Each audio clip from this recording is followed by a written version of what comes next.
I'm on my way to meet up with a cat to make the first installment of a new series that I came up with. It's called This Bitchin Car. It's gonna be bitchin'. All right, so the first installment of This Bitchin Car. This is Mike, and here's his bitchin' car. 23 Model T with a supercharged V8 BMW engine. All right, so there's Mike and his bitchin' Model T with a BMW. So is this thing haul ass or what? Yeah, I mean, it's getting there. It's a perpetual project, and I'm constantly, like, always tuning it, trying to get more out of it. It's not a torque monster. It's definitely a high rev machine, which I guess is kind of BMW's motto. It does a really funky thing when you try and spin the tires. It won't actually smoke the tires. It'll kind of make them like transfer power from left to right and make the rear end hop around, and then you'll just kind of take off. Well, that's pretty cool. It's kind of interesting. It's kind of weird. All right, so I just remembered that if you remember Watson Lake, I gave Mike shit for trailering his car. This isn't your regular restored old car with an engine where if something happens on the side of the road, you can just, and you know, you're back going. This car he just built. So when he goes far places right now, while he's still tuning it in, puts it on a trailer, which out of all the reasons that most of them are bad for trailering a car, he actually has a good one. But he's been taking it further and further. Like you went down to Skull Valley and stuff, right? I took it to Skull Valley. In fact, that was fun. Yeah. That was nerve-wracking. So, you know, once it's dialed in, I'm pretty sure he's just going to drive it everywhere. Right. That's the plan. Yeah. Yeah, weather permitting. Okay. Front to back. I guess we'll start with the 32 grill shell, which is an aftermarket repop. I did cut 4 inches out of it, so it is a section 32. The headlight buckets are 34 commercial, so they're the big oversized headlight buckets with the integral turn signals. Cool. Yep. I knew when I was going to build a car, I wanted to do the cowl steering. I've never done anything like that before. So when the time came to mount the steering gearbox on a piece of frame that I put up there, I had to make this A-arm, or not this A-arm, the steering arm, go into the spindle. And honestly, as weird of angles as they are, the thing really doesn't bump steer. And I'm extremely thankful for that. I was really worried about bump steer once this thing got going. So the BMW engine, the short block is a late 90s 4.4 liter from like an E38 or E39. The heads are M60B40, so they're the 4 liter from early 90s. That was in the 5 and 7 series. The headers that you're looking at are not my cleanest work, but they are modern Mustang Coyote 5.0 flipped upside down with modified flanges. Now, hold on, let me real quick. You see that, right? That is bitchin' going down the side of the body, right? But look at this. It's on both sides. That is so cool. Yeah, there's some weirdness in the angles only because I'm just using over-the-counter production parts like the Mustang headers and stuff. But I figured I'm really not going for, you know, extremely flawless pretty. I'm just going for a little cruiser. I think it looks bitchin'. Now, I didn't see it on the other side, probably because it's on the bottom. But you actually have to... There's only one. There's just that one, and it just reads the one side. And you have to have that for the computer for system, the bitchin' engine, because you can't get around that. Yep. I mean, you can, but then you're trying to tune it in the dark. So the Supercharger is from a late 90s Jaguar. I don't know exactly what model, XJ8, XJR, I'm not really a Jaguar guy. But it is on machined adapters to bolt down to the BMW heads. And you kind of have to do just some little stuff to it. You have to cut the body of the Supercharger housing in the back. If you're going to use the stock pulley, you have to pull it and flip it around for belt alignment. But on this one, I had this pulley made as the smallest physical one I could get for it. You do see the 2-stage nitrous shot on there. The nitrous is mainly used for intake air temp cooling. I haven't run it through the engine yet because I'm still in the tuning phase. The nitrous is computer controlled. There is a purge and a spray bar on the supercharger intercooler up in front for the nitrous. The supercharger is water cooled. Very cool. And I noticed right over here, is that your go button right there on the shifter? Not only is that the go button, that's the go button from the 2000s Gone in 60 Seconds Eleanor. So that's the Go Baby Go shifter from Eleanor. I know I'm gonna get shit for this, but I'm pretty sure when this is done, it's gonna be faster than Eleanor. I mean, yeah, probably. Hell, we might hit copyright infringement saying Eleanor. Have you heard about all that stuff going on? Oh God, copyright! I'm telling you. All right, are we good? Yeah, I think we covered the front end. All right. Yeah. What's the transmission you're using? The transmission is from the car that I originally built the engine for. It's a 6-speed manual, GetReg 420G, which was a mid-90s 540 5 Series sedan. I did have to make an adapter to convert the flex coupler that was in the original application over to a U-joint. So I can do the U-joint and have the drive shaft made. And I don't know if you can tell or not, but we didn't remove the cover. This is it. Yeah, this is how I drive it around. It's all open like that. This is cool. Now, I'll tell you what, this is probably the only Model T. Maybe I'll hear about that too, but it's tuned from a computer.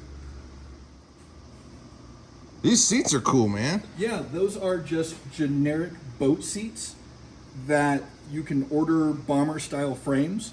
So I just tore apart the boat seats and bolted them to the bomber style frames. Nice, that's cool. And here in Prescott, you got the air conditioning coming up through the floor, or heat, depending on how you want to look at it. Yep. And you see how I had to stagger those 3 pedals? That's the only way my feet fit in this thing. Oh yeah. And there's you don't want that to catch your. Is that why you don't have any hair? You don't want to get it caught in that? Jeez. I try to warn everyone about that. I'm not so concerned about it like exploding or blowing up or whatever. It has 2 different drive shaft safety loops on it, but I do have to warn people if they're wearing chains or baggy clothes or whatever. That'll drag you right down there. Yep. Now he went with the little tires. Why didn't you put fat ones on the back there? I have big ones. Oh, I do. I originally started with those. Those are cheater slicks that I started with. When I raced this thing in the Kingman Street Drags at the end of last year, and one of the class rules was that if you have it on slicks, they're going to put you in the Pro Street class. Even though those are cheater slicks, I didn't want to risk it. Oh, right. So I put the drag radials on so I could stay in the hot rod class. Nice. And you tell us about the rear end. 70s Jaguar. I really haven't done much to it. I have another one out in the open here that I'm going to rebuild soon for when I hurt this one.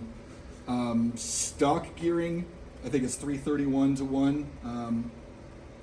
You don't really need to go too much more than that in something that doesn't weigh anything.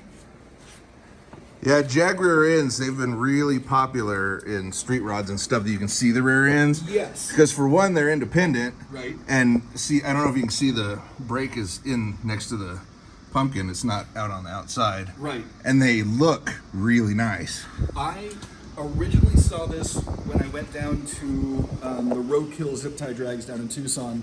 There was a truck that had a Jaguar rear end in it, and my mind was blown that the axle was the upper control arm. Right? Was it all chrome? Yeah, it was. Yeah, you see them all chrome a lot too, because they're just a really nice looking. Yeah. And I know Jaguar didn't plan that, but it turned out looking good. And then you got the Model T taillights, but I see you went with 2. Yeah. Those I think I just ordered them off of eBay as just like generic motorcycle taillights. I don't know if they're Model A or Model T style. I did like the script in the lens that says stop. Yeah. They're not very bright. I've had people tell me that they can barely see them at night, and I don't care. Maybe you need like a big ass LED on the bottom just so you're more visible. Yeah, right. Yeah, you don't want anybody hitting this Jaguar in. Or your gas tank that's kind of flopping Kind in of the just wind. out in the oak, flopping around. Yeah, no joke. Totally cool. Yeah, no joke. What's the? Was this your? That's the, you'll see that this is the water reservoir for the supercharger, and then it goes down to a tiny little electric water pump down there outside of the frame. And that just circulates the water through the intercoolers on the supercharger. Gotcha. Cool. Keep it cool. Yep. And there's There's the nitrous. the go tank. Yep.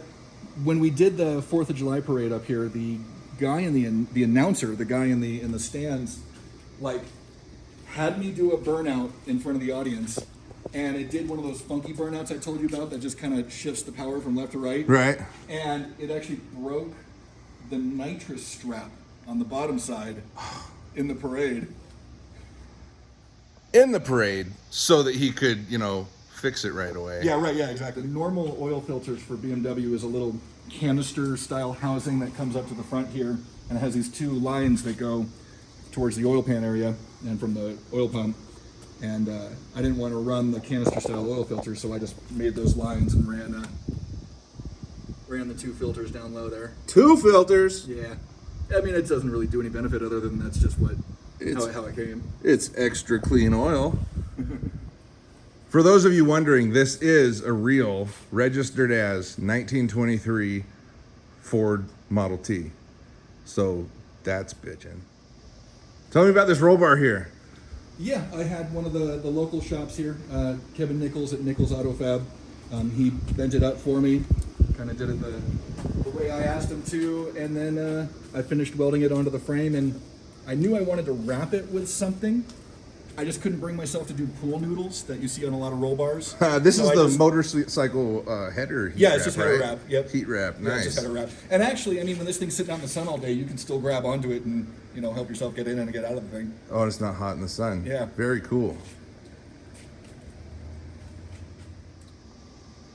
What's this? The red switch, is that what you're looking at? Yeah. That's the master battery disconnect. So that kills the ground off the battery side. Gotcha. All right. I think we did everything. Oh, I just noticed this. What's that? He's got the BMW. Oh, yeah. Yeah. Yeah. Amanda Beland, Misconception, did the paintwork for me. And she wanted to do this kind of BMW logo, and we were trying to figure out what to do. And I found a motorcycle BMW logo that had wings on it. I'm like, well, let's do that. Speaking of Amanda at Misconceptions, that's where the Hot Rod Shoebox's hood is right now for paint. Oh, that's cool. I'm telling you, we look pretty cute in this thing. It's cozy.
I am so sad I cut the guy in the top right corner's head off.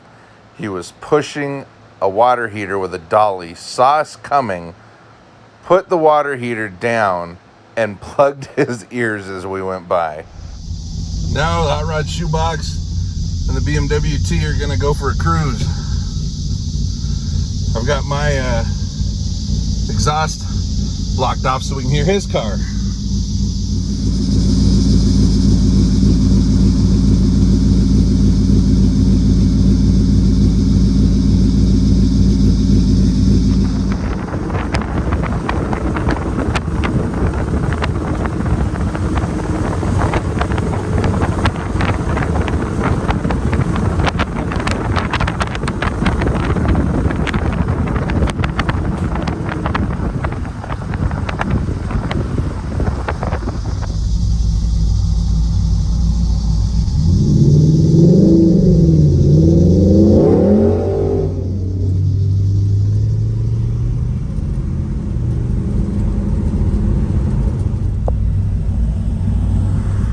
I want to point out on that drag wire rear end, watch those brakes outside the pumpkin. See how it all rolls as it goes.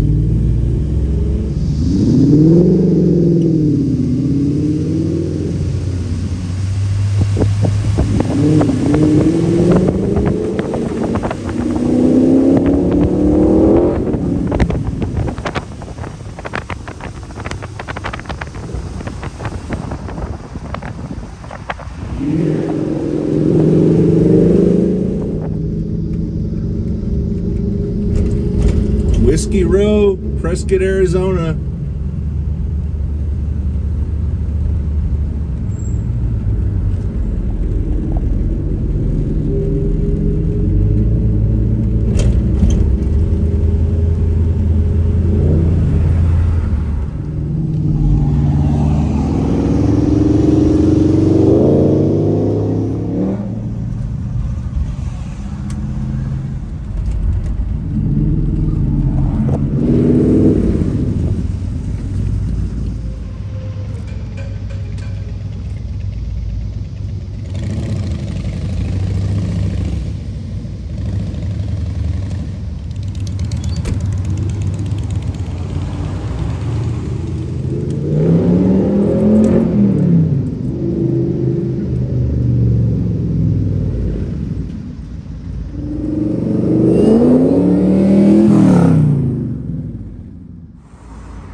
Very cool car. Mike, I want to thank you for putting your Bitchin Car in the first installment of this Bitchin Car. Well, thank you for having me. This is really awesome. I'm glad we could do this. All right.